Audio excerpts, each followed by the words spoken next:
आनंद अगर नहीं मिले तो हम दुख जाओ सहन नहीं कर सकते। अब ये आनंद हमको कैसे प्राप्त होगा? तो देखो गीता में एक श्लोक रहा है कि तब विद्यात् दुख संयोगम योगम योग समीपम सनिश्चय कर्तव्यो योगैर अनिर्वृत्त चेतसा। यानी जो दुख के संयोग का, देखिए कितनी बड़ी बात है, जो दुख के संयोग का वियोग हो जाए वही योग है। चाहे आप उसे कर्मयोग माने, चाहे भक्ति योग माने, चाहे ज्ञान योग माने, जहां किंचित मात्र भी यदि हमारे हृदय में सुख है तो वो जो है उसका वियोग नहीं होगा। तो अगर आप योग नहीं लगा सकते, परमात्मा से ध्यान लगा सकते, या कर्मयोग कर सकते, कुछ भी भक्ति योग भी नहीं कर सकते, कुछ भी नहीं कर सकते, तो फिर ये क्या बात है भाई? आनंद नाम की चीज तो सब परमात्मा ने की है। बिल्कुल सही है, क्योंकि जो परमात्मा का आनंद है और वो आनंद हमको मिलता है। तो ये मान लो हमारे हृदय में परमात्मा बैठा है, वही प्रकाशित कर रहा है उस आनंद को, क्यों? वो आनंद स्वरूप है, वो दुख नहीं प्रकाशित, वो परम दुख को ही प्रकाश रहा है। लेकिन दुख तुम्हारे ये हुए का हो है, वो आनंद को वो प्रकाशित कर रहा है जो उसका स्वरूप है, आपका भी स्वरूप है। तो फिर उस आनंद को विद्वानों ने पंचदशी में विद्यार्थी स्वामी ने उसको 3 भाव में बांट दिया। कौन सा आनंद? मिथ्या आनंद, गौण आनंद और ब्रह्मानंद, परमानंद या आत्मानंद से ज्यादा कुछ नहीं। अब मिथ्या आनंद क्या होता है?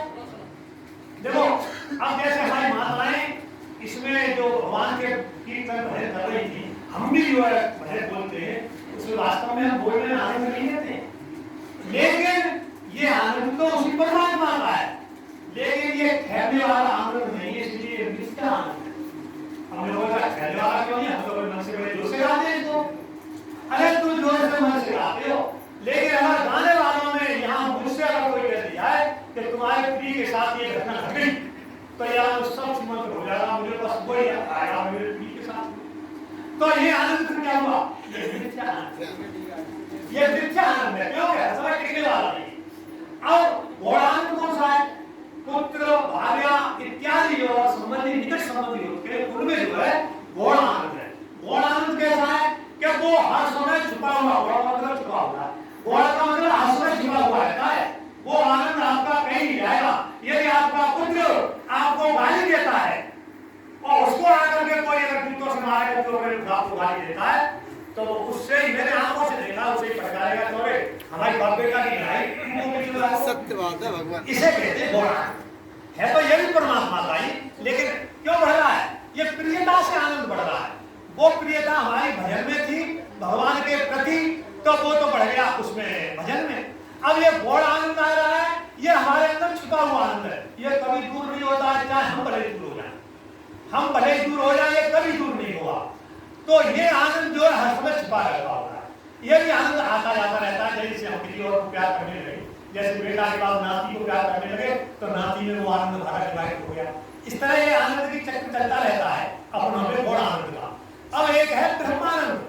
ब्रह्मानंद वो है जो आनंद कभी नहीं जाता है, वो भक्तों का आनंद है, वो योगियों का आनंद है, वो ज्ञानियों का आनंद है। और इस आनंद के लिए गीता इस बात को कहती है कि तम विद्यात् दुख संयोगम वियोगम योग समीपम। यानी जिस दुख के संयोग का, यानी जो दुख हमारे संसार में आ रहा है, इसका जब वियोग नहीं होगा तब तक उसको योग नहीं बोला जाएगा।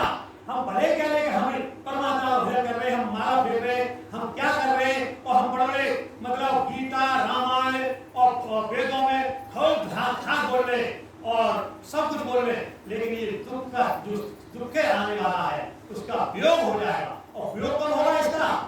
कि देखो मुंडक स्मृति में इशारा कर देगा।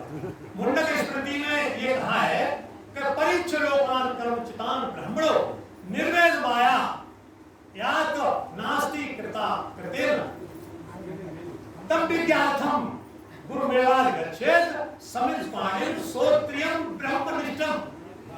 यानी ये जो हम ये लाल कपड़े हमने पहन लिए और हम यहाँ सबकी निगाह में हो सकता है ये सन्यासी है, किसी की निगाह हो सकते हैं, लेकिन ऐसा नहीं है। जब तक लोग का परीक्षण करे, कौन से लोग का परीक्षण करके? यही मिथ्या आनंद, गौण आनंद और ब्रह्मानंद का ये परीक्षण करके हमें वास्तव में आनंद कौन सा श्रेष्ठ हमारे लिए?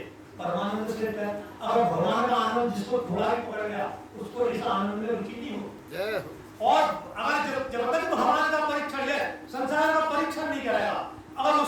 इस संसार के परीक्षण में जो दुख के संयोग का वियोग नहीं करेगा तब तक इस मार्ग में नहीं जा सकता है। अब परीक्षणों का लोक का परीक्षण क्या करना है कि हमारे सामने देखें, ठीक है, ओम पूर्णमद पूर्णम पूर्णात् पूर्णमुदच्यते पूर्णस्य पूर्णमादाय शांति।